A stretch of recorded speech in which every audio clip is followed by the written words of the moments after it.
My name is Marena Cobbett. I am 35.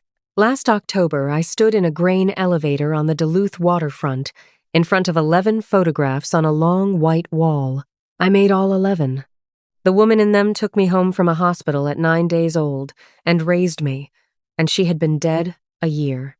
A man in a good coat asked who took the fourth one. He read the card at my elbow and wrote a name in his phone. It was not mine. 6 of those cards already had a red dot on them. Your sister found them in a closet, my birth mother told him, smiling at him and not at me. I put my cup down on the folding bar and put my hands in my coat pockets. She put a flat hand between my shoulder blades and walked me toward the coat rack, smiling at the room the whole way. What took those dots back off that wall was a box of paper I ordered as a birthday present for a woman who did not live to open it. Welcome back to Porch Stories, where the woman whose name got left off the card finally has the room read it back to her. Before that show came down, 5 weeks later, all 11 had sold and the license with them, and the money came to $1,083,660. Not one line of it had my name on it. Hit subscribe if you are staying, because the thing that undid all of it was already sitting unopened in a closet that night. And tell me in the comments what your family calls the thing you are best at. Mine called mine a hobby right up until a stranger reached for his phone. Now let me take you back 4 years, to a Thursday, and a chair by a north window, and a woman who hated having her picture taken. I photograph people who will not sit for anybody else. That is the actual job, not weddings. I go to the county home on Belmont Road, to the hospice on the hill, sometimes to a kitchen where a man has been told a number of months and has not told his children yet. I set up one light. I talk about nothing for 20 minutes.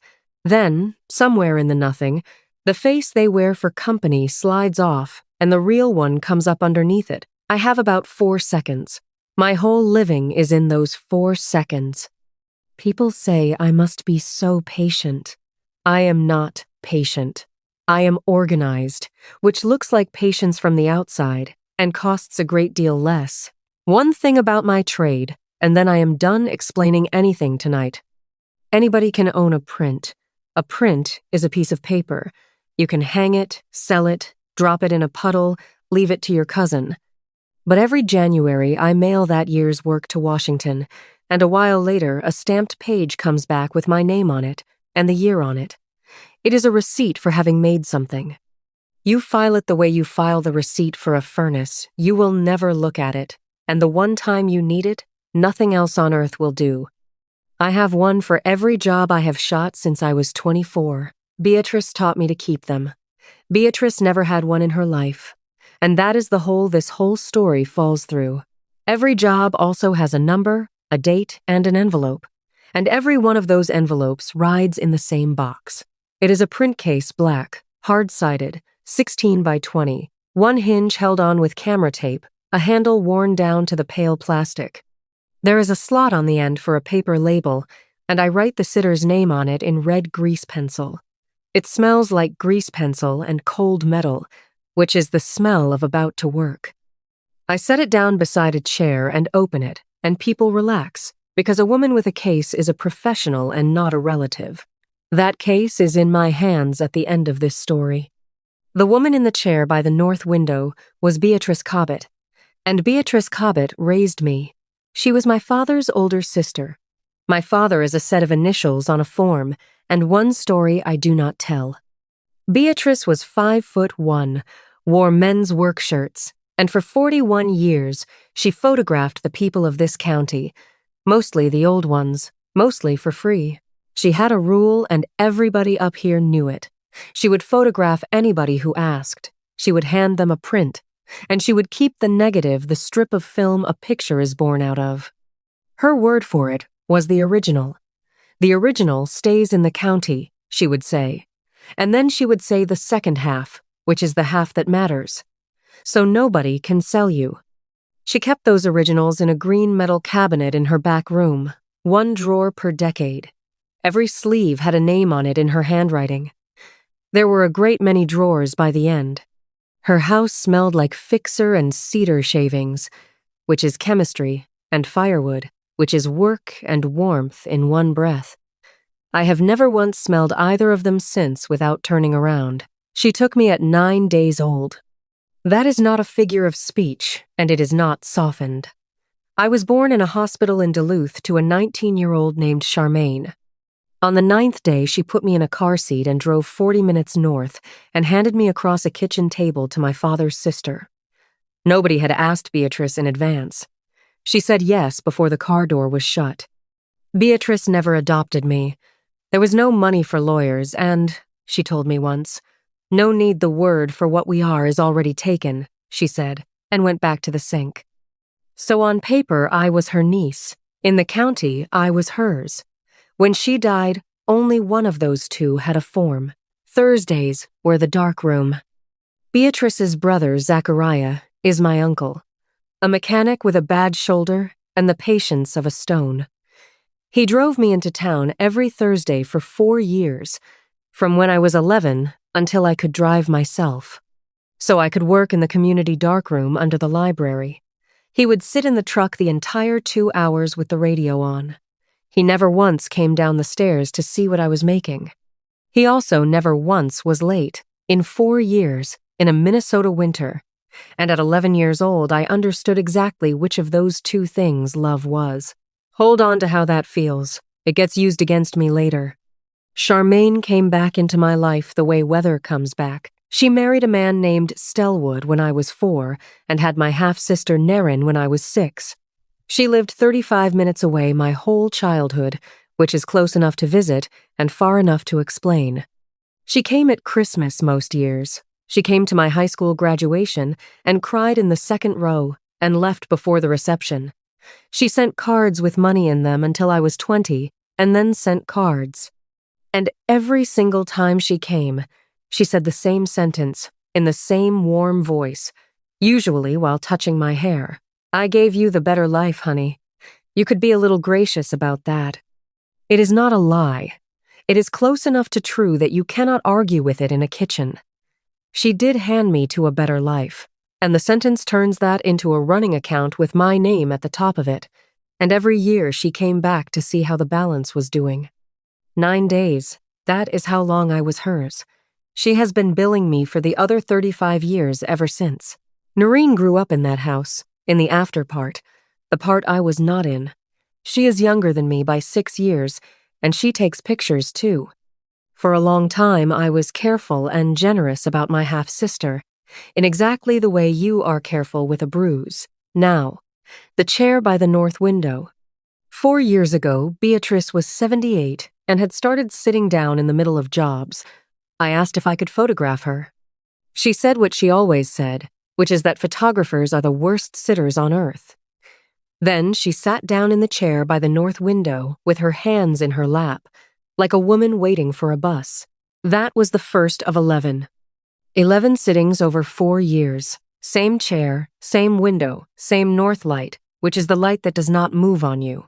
She wore the same green work shirt for 9 of the 11, and I never asked her to. The last one was in March, in the same chair, with her hands so much lighter on her lap that I changed my exposure without saying why. She hated all of them. She said so, every time, cheerfully, on principle, except once.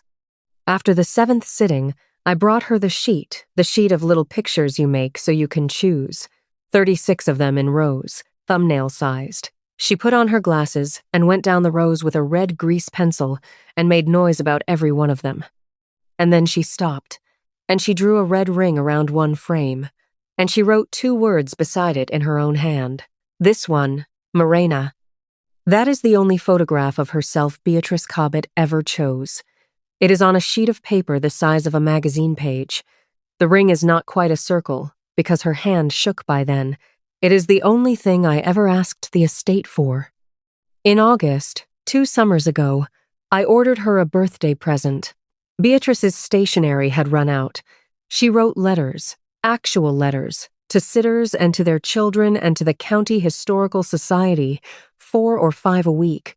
For a year, she had been writing them on the backs of invoices, because the good paper was gone. Her birthday is the 9th of September. So, on the 9th of August, I drove into town to Redmayne Press, which is one woman, one press, one dog, and a counter. Bess Redmayne is the printer, and she rubs a sheet between her finger and her thumb before she answers any question you ask her. She did it that day. She quoted me 500 sheets and 100 envelopes with the address across the top, and she wrote up a ticket, and I paid. $240. $240 is the entire weapon in this story. Everything else is only proof that it works. Beatrice died 17 days later. Not the way she was supposed to, not slowly. She went out to the mailbox on a Tuesday morning in the last week of August and did not come back in. A neighbor found her sitting against the post, like a woman resting. We buried her on the first Saturday of September, 8 days before her birthday, and 3 weeks after we buried her, a flat box came from Redmayne Press, 500 sheets of letterhead with a delivery slip taped to the lid. I put it in the front hall closet of a house that no longer had anybody in it to write letters. I closed the door. I did not open that box again for 14 months. The paper came 3 weeks after the funeral. If you have ever been the one who did the work and got called the helper who drove, who documented, who kept the receipts, while somebody else got to be the family's talent, tell me about it in the comments. I read them, and subscribe now. In about a year, that unopened box is going to walk into a room full of strangers and take $1,083,660 back off a wall. It does it with one word.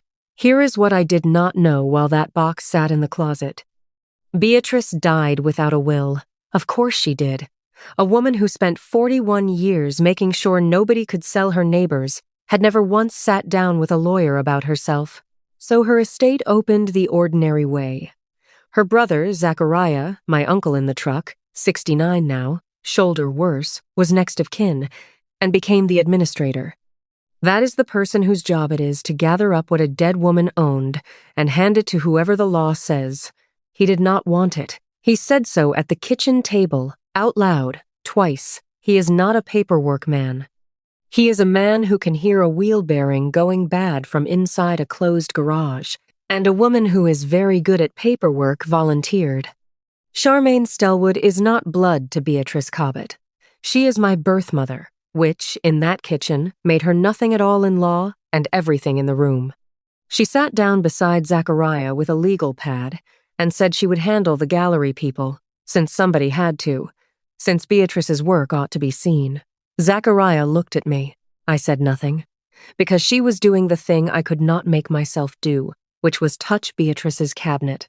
4 months after the funeral, I still could not open the drawer marked with the year I was born. So Charmaine became what the exhibition paperwork would eventually call the estate liaison, which is not a job with a license or a rule book. It is a phrase. It means the person the gallery calls. She called them for 13 months. The invitation came to my studio in a cream envelope in September, addressed to me by my full name. I stood in the door with it and felt glad. Beatrice on a wall, in a real gallery. The old ones from the 50s, the men outside the co-op, the whole county in silver on the Duluth waterfront. The card said the exhibition was called The County She Kept. The card said the works were courtesy of the estate of Beatrice Cobbett and one private lender. The card did not say the private lender's name, and I did not think about it for 4 seconds, and then I thought about it for the rest of my life. The opening was the second Friday in October, and I got there early because I always get there early. The old grain elevator on the waterfront has been a gallery for about 10 years. Concrete, 90 feet of ceiling, track lights on wires, a folding bar with white wine in plastic cups. 40 chairs in rows facing a little podium for the talk at 8. It smelled like cold concrete and warm dust off the lights, which is the smell of a room trying to be worth the ticket. In the second row of those chairs, already seated, 40 minutes early, with her purse in her lap and her coat still buttoned, was one of Beatrice's oldest sitters, Honora Ravensworth. Honora is 84. Beatrice photographed her in 1972 in front of a chicken house, and again about 10 years ago at her own kitchen table. She telephones. That is her word for it. I telephone people, and about once a month my studio phone rings, and it is Honora asking whether I am eating. She saw me and lifted one hand off her purse about 4 inches, which, for Honora, is a standing ovation. The first wall was Beatrice's, and it was beautiful, and for about 6 minutes I was the happiest I had been in a year. Men outside the co-op in 1968, a woman in a kitchen with flour on her wrists, Honora and her chicken house hung at eye height with a card underneath it that said, Beatrice Cobbett, and the year, and the words courtesy of the estate. Then I came around the corner to the long wall. 11 photographs, silver prints, 16 by 20. In the plain maple frames I chose myself at a shop on Michigan Street.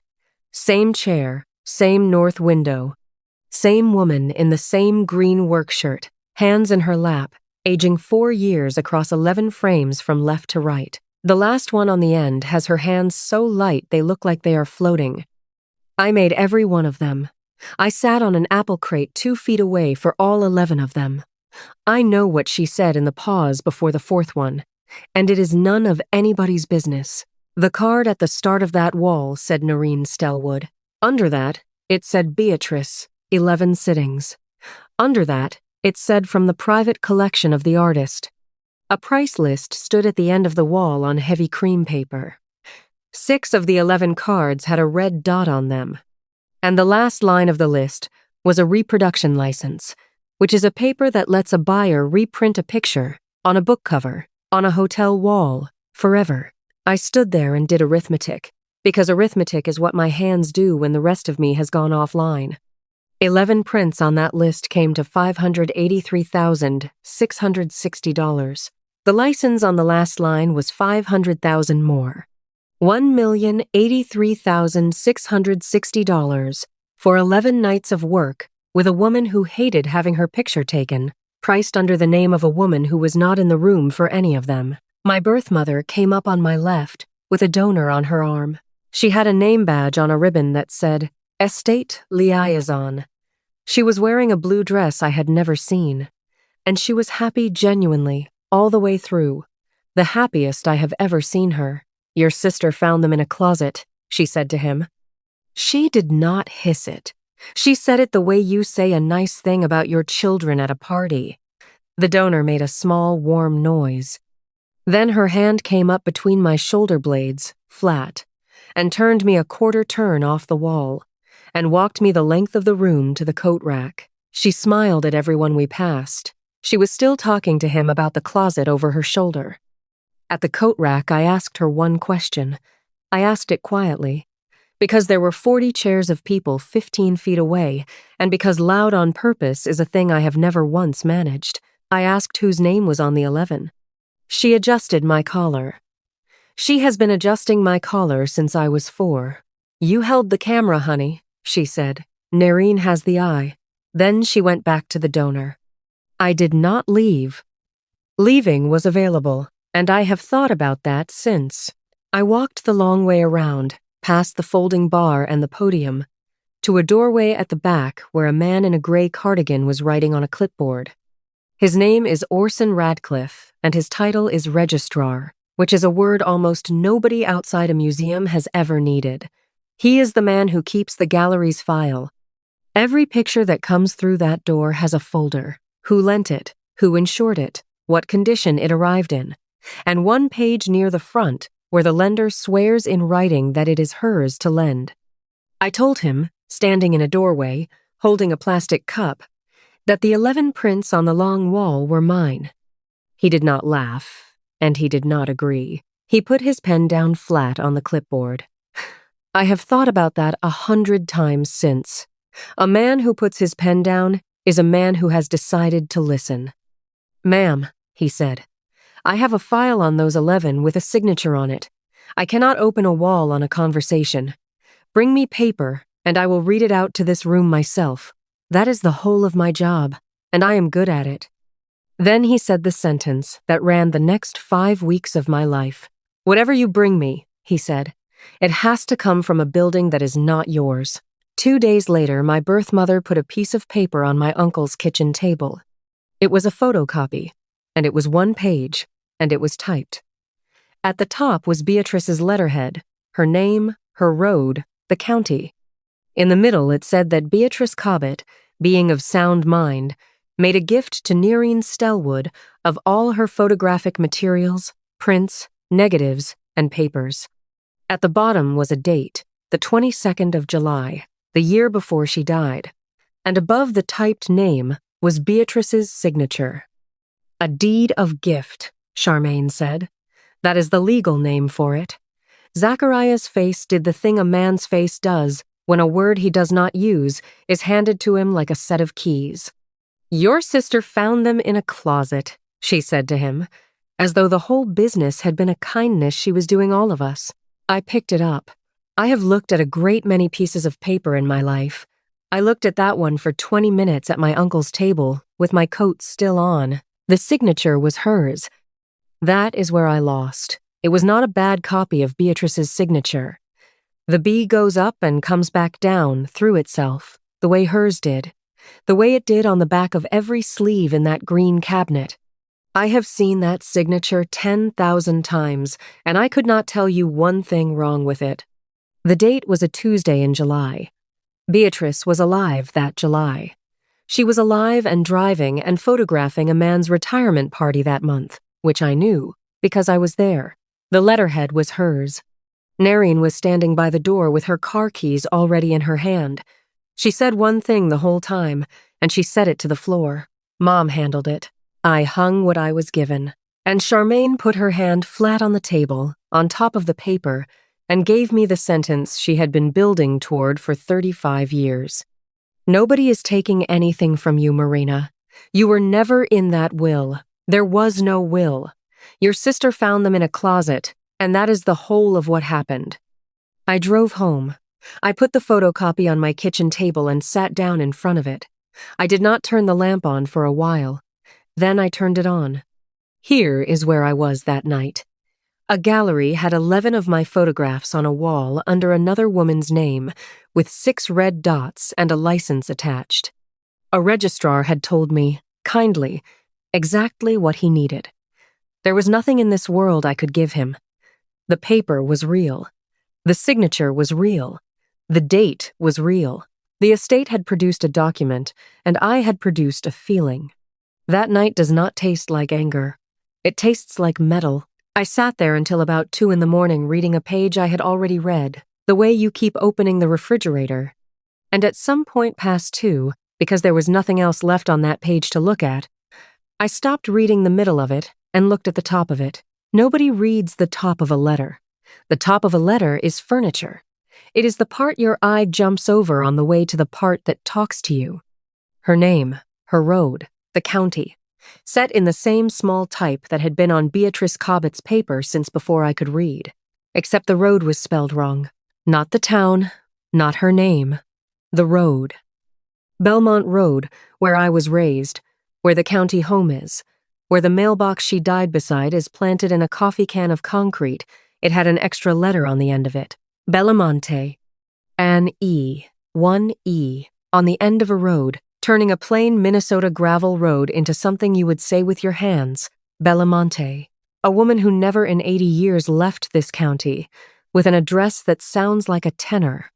I put my thumb on it. That is the thing I remember with my body, my thumb on a photocopy at 2 in the morning, covering 4 letters and uncovering them, because I had seen that extra letter before. I had seen it 3 weeks after we buried her, on 500 sheets, in a flat box from Redmayne Press, in the front hall closet of her house, where it had sat for 14 months because I could not open a door. A sheet of paper knows its own week. I did not sleep. At 6 in the morning, I drove to Beatrice's house and opened the front hall closet. I took out a flat box I had carried in 14 months before and set on a shelf without opening it. There was a delivery slip taped to the lid, gone slightly yellow at the tape. 500 sheets, 100 envelopes, the 22nd of September. I cut the tape with my car key. Inside were 500 sheets of good cream paper, still in their band, and across the top of every single one of them, in small type, was a road that does not exist. Belamonte. I sat down on the floor of a dead woman's front hall with that box in my lap and laughed until it turned into the other thing. It is the least romantic present in the world, and it is the one I would give again. Beatrice wrote 4 or 5 letters a week for 41 years to people whose children had moved away. She had been writing them on the backs of invoices because the good paper ran out and she would not spend money on herself, so I spent it. $240 at a counter in August, so that a 78-year-old woman could write to Honora Ravensworth on a sheet with her own road across the top. She never touched one of them. The paper came 3 weeks after we buried her. And now a page of it was lying on my kitchen table, with a date on it from 14 months before it was born, giving her whole life's work away. Redmayne Press opens at 8. I was in the parking lot at 7:40. The box on the passenger seat. The print case on the floor behind me, empty, because I had emptied it in the driveway. Bess Redmayne is somewhere in her 60s and has run that press alone since her husband died. She has a dog named Ticket. When you ask her a question, she takes a sheet of paper between her finger and her thumb and rubs it, like a woman checking a coat for rain. Then she answers you. I put the photocopy on her counter and asked whether she recognized the paper. She rubbed it. She looked at it a while longer than the question needed. "That is mine," she said. "That is a job I ran." Then she said the thing I had driven there for without knowing I had. "Every run gets a ticket, a proof, and a delivery slip," she said. "I can tell you the week a sheet was born." She went in the back and came out with a folder. She laid 3 pieces of paper on the counter, side by side, and turned them around so they faced me. I will walk those 3 slowly. They are the floor everything else stands on, and they came out of a building that is not mine. The ticket, written up in her hand, the 9th of August, my name, 500 sheets and 100 envelopes, $240, paid. The proof, the single test sheet she pulls before she runs 500, so the customer can catch her mistakes. Dated, and down in the corner, in ballpoint, my own initials, where I signed off on it. The delivery slip, the 22nd of September. 500 sheets, 100 envelopes, delivered. Bess put her finger on the top line of the proof, on the road, on the extra letter. "That is mine too," she said, and her voice changed. "I set that line. I put an E on the end of your road. I never caught it, and I never reprinted it. There is not one other sheet of paper in this county with that E on it." She looked genuinely sick about it. She has taken pride in that press for 30 years. Now the part I like least. I am telling it because leaving it out would make me a better person than I am. My initials are on that proof. I looked at that road on a test sheet, in a print shop, in August, with a pen in my hand, and I did not see it either. If I had seen it, Bess would have reset the line and run 500 clean sheets. The paper on my kitchen table would have been unremarkable. My birth mother would still be selling my photographs in a grain elevator. I would have nothing at all. Bess did not ask me what had happened. That is the part about her I will not forget. She looked at my face, and she looked at the photocopy, and she pulled her apron off over her head and said, "Tell me what we're doing." What we were doing was building a ladder. The extra letter tells you when that paper was born, but a room full of donors will not hold still for a woman with a grievance, and Orson Radcliffe had already told me the shape of it. It has to come from a building that is not mine. So over 5 weeks I went and got it, 1 floor at a time, and every floor went into the print case. The first thing in was my sitting book, which is the only piece of this that is my own paper. Every photographer keeps one, or should. Date, sitter, film, frames exposed, and a line at the bottom where the sitter signs when the prints are handed over. 11 lines across 4 years, in my hand, and 11 sets of initials in hers, B, C, getting shakier down the column the way handwriting does. I sat in my studio and read down that column of initials and had to stop for a while at the last one. That is not evidence. I am telling you anyway. Then the lab across the bridge.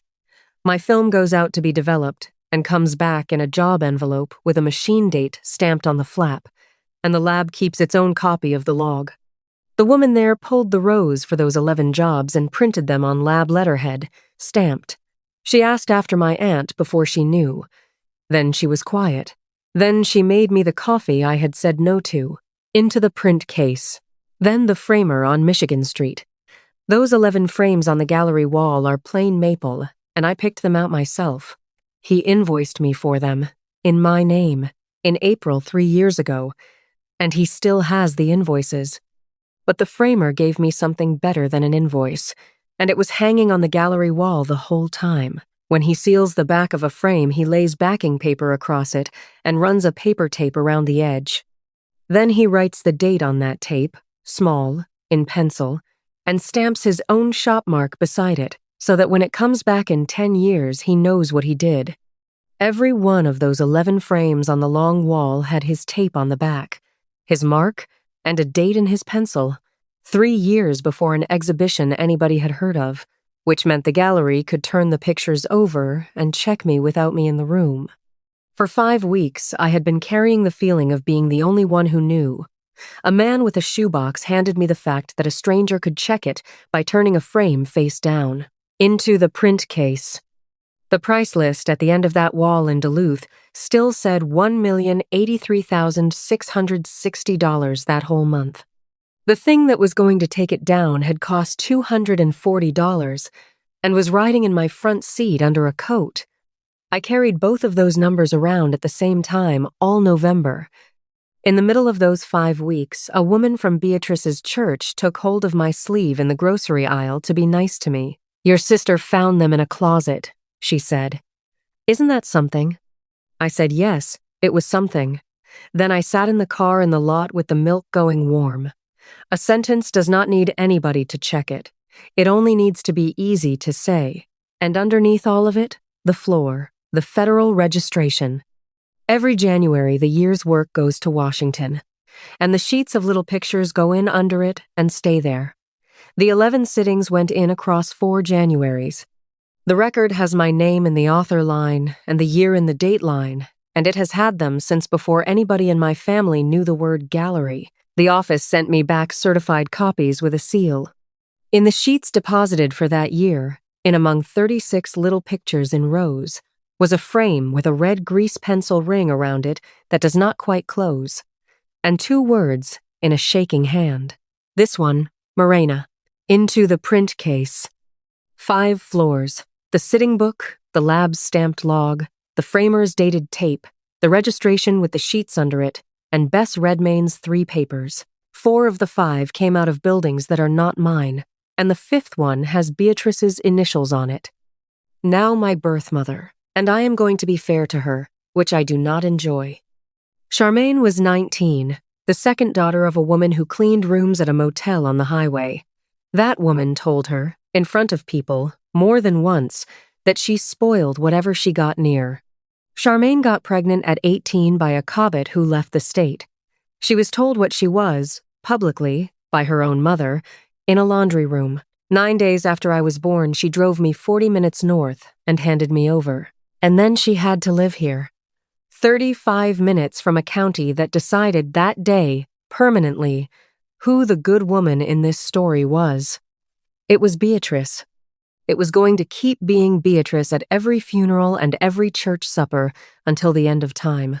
So she has spent 35 years trying to be seen giving something away, in public, where somebody could watch her do it, a liaison, a benefactor. A woman in a blue dress with a badge on a ribbon, handing a county its own beloved dead. I believe every word of that. I worked it out years ago, and it has never once made me feel better. And here is the part she does not get.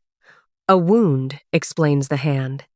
It does not choose the letterhead. Somebody sat down at a machine, rolled a sheet of cream paper into it, and typed my half-sister's name in the place where a maker's name goes. Nothing that was ever done to a 19-year-old girl reaches across 35 years and does that for her. A sheet of paper knows its own week. Up to here, everything I have told you is about me. If that were all of it, I would have let it go. A woman gets robbed of 11 pictures. It is a bad month and a worse Christmas, and then you go back to work. The thing that stopped it from being that was in the second paragraph of the gift paper. It took me 3 weeks to look at it properly, because I had been so busy looking at the top. All her photographic materials, prints, negatives, and papers. Negatives. The green cabinet in the back room. 1 drawer per decade. 41 years of this county. Every sleeve with a name on it in her handwriting, and Beatrice's whole rule sitting on top of it like a lid. The original stays in the county, so nobody can sell you. That rule was a promise she made with her mouth to about 900 people over 41 years. Most of them were old when she photographed them, and most of them are dead now. Their children are here. She never had a single one of them sign a thing. Why would she? It was a woman in a work shirt in your kitchen saying, "This stays with me." A promise like that dies the same hour the hand does. And if the gift paper stood, the green cabinet belonged to a woman who had already shown me exactly what she does with a picture that has value in it. Then, on a Wednesday, my studio phone rang, and it was Honora Ravensworth. She telephoned to ask whether I was eating. Then she asked, in a completely different voice, whether it was true that her picture was going to be in a book. Somebody had told her at church, a book and a card at the front of it, and a company in Minneapolis that handles that sort of thing. The gallery had brokered it along with the exhibition, and the license on the last line of that price list was the first piece of it. She wanted to know how much a person gets, not to be paid, so she would know what number she had let go of. Honora is 84 and has done her own arithmetic her whole life. Then she said, "I only ever asked her for the one, for my son. He keeps it in the truck." I sat down on the floor of my studio with the phone against my ear. Beatrice photographed Honora Ravensworth in 1972 in front of a chicken house. She gave her a print. She kept the strip of film in a drawer. She told her nobody could ever sell her. And a woman with a badge on a ribbon was 3 weeks from being able to sell her to a company in Minneapolis for a book, and Honora would find out about it at church. I already knew what that woman's hand moves for. $1,083,660 printed in a column beside 6 red dots, on a stand at the end of a wall. That was the night it stopped being about 11 photographs. Subscribe if you are staying for the rest of this. What happens next is the reason I still cannot drive past that building without slowing down. There was a way to end my half-sister in a weekend. I had the phone numbers for it on a card in my kitchen. Noreen takes pictures too. 3 years ago, she made a series at the fairgrounds and at a recovery house on the East End. 22 people, close in. The kind of picture that does very well in a city gallery, because the people in it are visibly having a hard time. She sold most of them. Some of them are in collections with names. I know of one who never signed anything. She is at the county home, and she asked me at a sitting whether the young lady had ever sent her the picture she promised. She had not. She had not asked her for a signature either. One is all it takes. A gallery that gets a telephone call about one sitter has to go and ask about the other 21, and a collector who hears the word release starts reading his own paperwork at 11 at night. You need about 2 phone calls. You call the collector. You call the gallery that placed it. You say the words, "no release." Then you sit back, because at that point it is not you doing it anymore. Most of those 22 come off a wall. Her career would be over by the following Tuesday, and it would look, from the outside, like weather. I wrote the numbers on an index card and I put it in the print case with everything else, and I carried it around for 4 days. On the 4th night, I took it back out. Not because I am kind. It was that I would have had to use 22 people to do it. Those sitters trusted a camera, not a courtroom. I will not empty other people's walls to fill mine. There is an uglier reason underneath that one, and it is mine. If I did it, then for the rest of my life the way I won would be the same way she won, by finding people who signed nothing and using them. Same machine, different woman at the wheel. I have never wanted anything less. So the card came out. It is the only thing that ever came out of that case. My birth mother telephoned twice that month. The second time she was warm and reasonable and asked me not to make a thing out of one nice evening for my sister. "Your sister found them in a closet, honey," she said. "Why would you want to take that away from her?" I let her go and then sat in the studio with the phone still in my hand. That was the 5th time I had heard it. I had started counting, which tells you something about the shape I was in. 2 nights later, I drove out to my uncle's. I had not told him yet. Orson Radcliffe had written to me by then, on gallery paper, a short, careful letter. If I brought him documents from third parties, he would examine them. The closing event was the 8th of November. The estate's representative and the lender would both be there.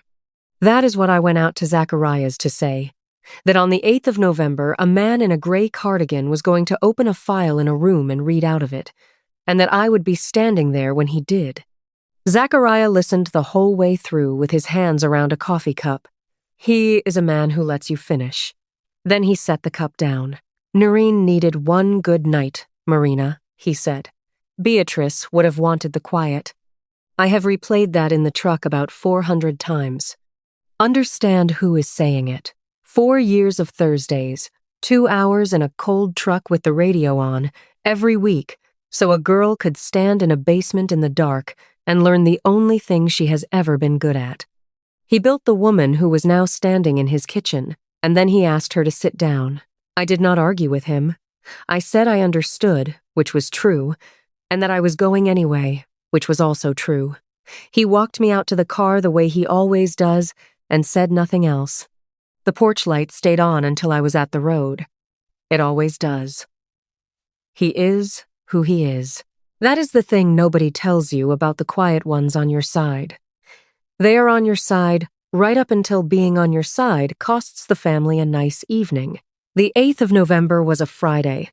Closing event, 6 to 9, remarks at 7:30. I got there at 5:40 with the print case in my right hand. I stood in the parking lot in the cold for a minute, looking at the building. Then I went in through the loading door, because that is the door I always use. 40 chairs, track lights, the folding bar with the white wine, and on the long wall, 11 photographs with a red dot on every one of them now, and one card at the start of it with my half-sister's name.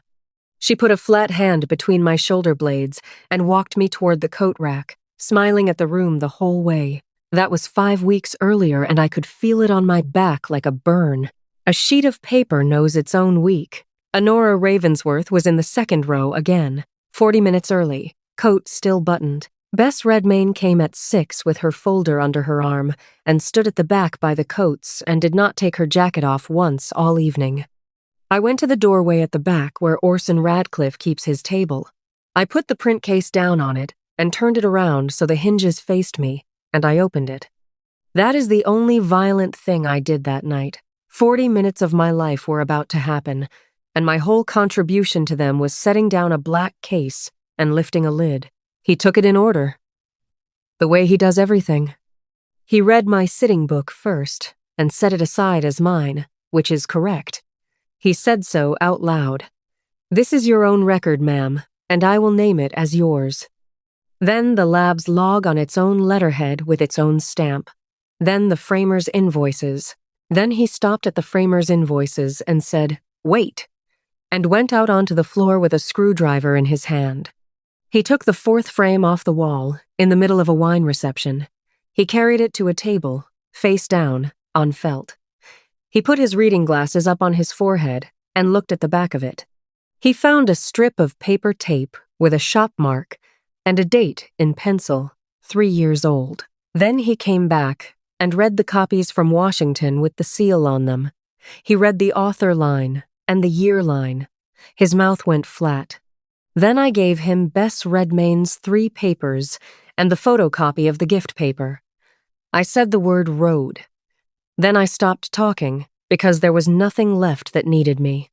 He laid the gift paper and the shop's proof side by side. He picked them both up, one in each hand, and lifted them under the track light the way you lift a negative. Then he turned his head a little. Then he said, out loud, to nobody, in the tone of a man who has just seen a bird he does not get to see often. There it is again. At 7:30, Charmaine went to the podium. She was wonderful. I am not being cruel. She talked about a woman in a work shirt driving out to farms with a camera on the seat. 41 years. A county that would not have known its own face without her. Half of it was true, and all of it was warm. She used the phrase, "our family," twice. She thanked the estate for its cooperation, and got a laugh, because she was the estate. Then she said that the 11 on the long wall were her younger daughters, and that they had turned up in a closet, and that some things wait for the right hands. Your sister found them in a closet. 6 times I had heard that sentence by then. Once in a doorway with a donor. Twice at my uncle's table. Once in a grocery aisle from a woman who meant well. Once on the telephone. And now from a podium into a microphone in a room with 40 chairs in it. Then Orson Radcliffe asked for the microphone. "He is not a dramatic man," he said. "I am the registrar for this exhibition. That means I keep the file. Some documents were handed to me this evening, and it is my job to compare them against my own file. I have done that. I am going to read from both." The room got quiet in the way rooms do. When a man with a folder says the word file, he read from the gallery's own file first. He read the line where the lender warrants that she is the sole owner of the works and has full right to consign them. He read the date. He read out that it was signed by Nerine Stellwood. He said, "That is our paper. We asked for it, and she gave it to us, and we hung the show on it." Then he read the line from the federal record. Author, and my full name, and the year before that, and the 2 before that, across 4 Januaries, with the sheets of little pictures deposited underneath. He said, "That is not our paper. That is the government's, and it has said the same thing since before this gallery had heard of anybody in this room." Then he held up the 4th frame, face out, turned it over in front of 40 chairs, and read the framer's pencil date off the tape on the back. He said the 11 on the long wall came off sale as of that moment, and that should have been the end of it. My birth mother did not fight him, and that is the part I had not prepared for. She looked at the 11 for a second, and then she gave them away out loud, the way you pay a small bill to protect a large one. "Then let the girl have her 11, she said. "The estate is not going to stand here arguing about 11 photographs. Beatrice's own work is another matter, and there is a paper that settles it." And the room, which had been mine for about 40 seconds, went quiet in an entirely different way. Because she was right. That is what took the floor out from under me. Beatrice Cobbett never registered 1 frame in her life. 41 years, 900 people, and not 1 stamped page in Washington with her name on it. She kept her originals in a green cabinet, and she kept her promise in her mouth, and both of those ended on a Tuesday morning by a mailbox. So, there was nothing on this earth standing between that cabinet and a company in Minneapolis except 1 typed page with a dead woman's signature on it. Orson Radcliffe set the frame down on the felt. Then he picked up 2 cream sheets, 1 in each hand. He said, "This is the deed of gift the estate provided. It is typed on Beatrice Cobbett's letterhead and dated the 22nd of July. He said, "This is the printer's own proof sheet for the only run of that letterhead ever made. The delivery slip with it is dated the 22nd of September, 14 months later." He said, "Both papers say the 22nd. One says July and one says September, and the one that says July is printed on the one that says September." Then he read the top line of both out loud, slowly, and the whole room heard a road get a letter added to it. Belmont, Belmonte. A woman 2 chairs over from Honora said, "Oh," out loud, the way you do at a fireworks show. Bess Redmayne said, from the back, without moving off the wall, "That E is mine. I said it. That is my mistake, and there is no other sheet in this county with it on." Then the man in the gray cardigan did the thing I had not dared ask anybody for. He said the gallery had brokered the reproduction license and the book that goes with it, and that a gallery does not broker what a seller cannot warrant. He said the license was rescinded as of that moment. He said the book went with it, and that he would write to the company in Minneapolis on Monday. And Honora Ravensworth stood up. She is 84, and it took her 2 goes and the back of the chair in front of her. She got all the way up, and she held on to that chair. And she asked him, not me, him, the man with the file, whether her picture was going in a book. He said, "No, ma'am." He said it plainly, to an old woman standing in the second row, with his hand flat on the folder. She said, "Thank you." Then she said, "To the room, and not to either of us. I telephone people. I have telephoned that girl once a month for 9 years. I sat for Marena Cobbett in 1972 in front of a chicken house. I never signed one thing in my life. There are about 900 of us, and most of us are dead, and somebody in this building ought to know that." Nobody sat her down. Somebody at the end of her row put a hand on her back, the way you do. My birth mother was still at the podium. She had the microphone, and she did not put it down. She said the paper was given to her. She said she had never typed a thing in her life.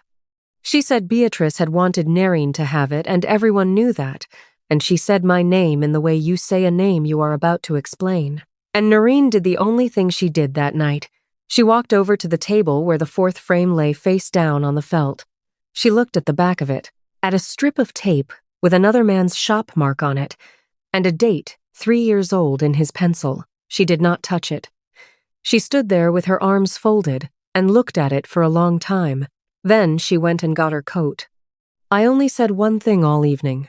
I said it because Orson Radcliffe turned around and asked me directly, in front of everybody, whether I wished to say anything about the works. "Nothing on that wall was found," I said.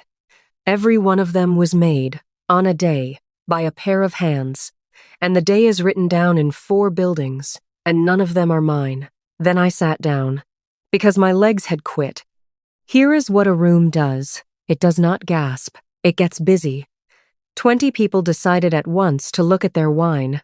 The 2 donors nearest the long wall stepped back from it about a foot, which is the most honest movement I have ever watched a human being make. Orson took the price list off its stand and folded it in half. He said the gallery would write to all 11 buyers in the morning. He said anyone with a question could see him at the back. Then he put the folded list in his cardigan pocket and went back to his table, because to him, it was Friday. I did not take those dots off the wall. I could not have. A woman with a grievance and a case full of paper cannot take anything off anything. A man whose job it is to keep a file opened his own file, found it did not agree with the world, and did what his job says to do. 11 red dots came off a wall because a gallery in an old grain elevator has a rule about who signs. I handed over paper. The building did the rest. My birth mother found me by the coat rack. Of course she did. The same coat rack, 5 weeks later, and I have never once decided whether that was chance. She was not crying. She was very still, which is worse. And she looked at me with something close to wonder. "You stood in a room of strangers and audited your own family," she said. I did not answer her. Not because I had decided something wise, because I could not. There is a version of me that had a sentence ready, and she was not available that night. She said it again to somebody else on the way out, again on the phone to my uncle that weekend. By Christmas, it had gone all the way around the county and come back to me from 2 directions, polished. She stood in a room full of strangers and audited her own family. It is a good sentence. It is going to outlive the true ones. I stayed until the room emptied. Honora needed a ride. And Bess Redmayne was still by the coats with her folder, jacket on, the way she had been all night. In the parking lot, Honora took my arm going over the ice and said, in the exact same voice she uses to ask whether I am eating, "Well, he read it right out, didn't he? Here is how it's settled, because you are owed the end of it, and because none of it looks like television."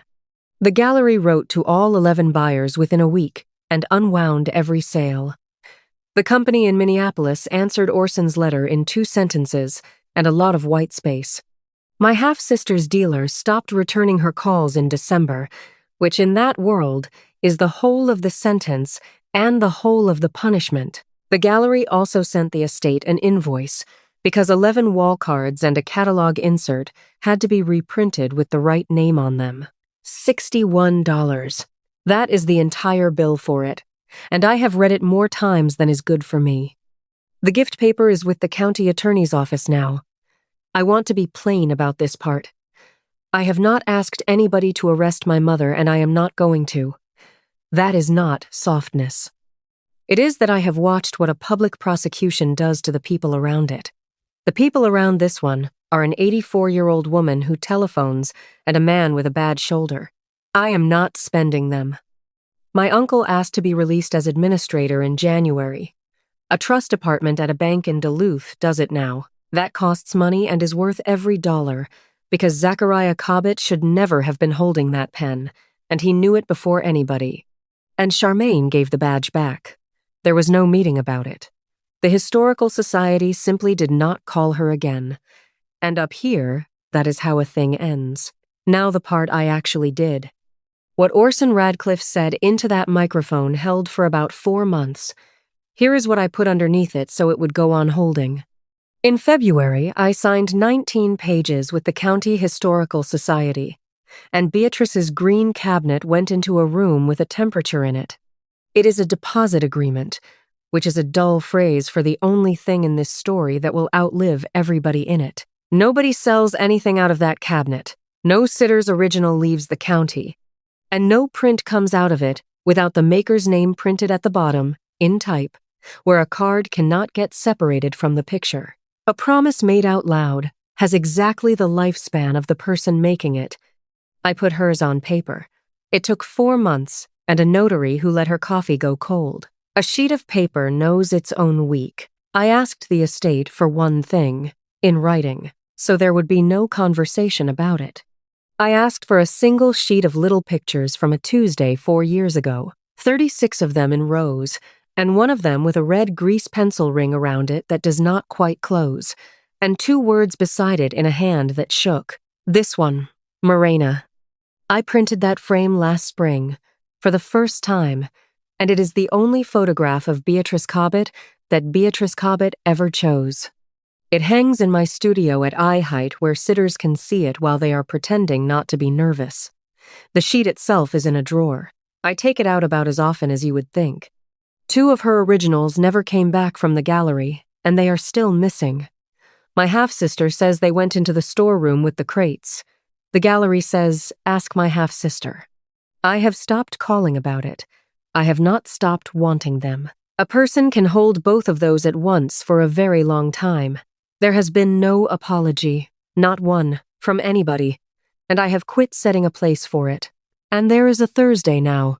Every Thursday morning I stop at Redmayne Press, and Bess has a small stack ready on the counter with the dog asleep against the door. She rubs the top sheet between her finger and her thumb, the way she does, and hands it over. Last month, I told her she had to start charging me, and she said the sentence I have decided to keep. Your name goes at the bottom of every one of these, she said. That is not vanity. That is the job. Then I drive out to the county home on Belmont Road with the print case on the passenger seat and a new label in the slot, and I photograph one person, one a week. I hand them their print the next Thursday. On the back of it, I write in pencil what it is, the month, the year, and my own name. Then the original goes into a green cabinet in a cold room where nobody can sell them. Honora has had her picture taken 4 times now. She complains about it every single time, cheerfully, on principle. It is the closest thing to a ghost I am ever going to get. The print case is empty again, and there is a label in the end slot with a living woman's name on it, and that is exactly what it is for. Nobody in my family ever paid me for a photograph. A room full of strangers paid $1,083,660 for 11 of them. It took a man in a cardigan 4 minutes to read out who made them. You cannot make people say your name. You can only make sure that somewhere, in a building that is not yours, it is already written down with a date beside it. That's my story. $240 of paper, 1 extra letter on the end of a road, and 11 frames turned face down on a table. If there is anything in your house that you made pictures, a quilt, A recipe box? The drawings your kids brought home take 10 minutes tonight. Turn one over.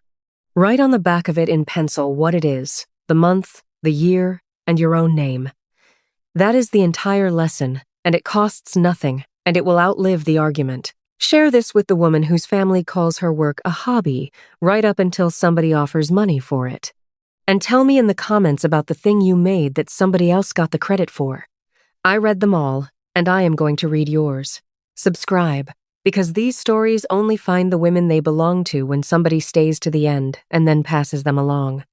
A sheet of paper knows its own week. That's all of it. Thank you for sitting with me on the porch tonight. I'll see you in the next one.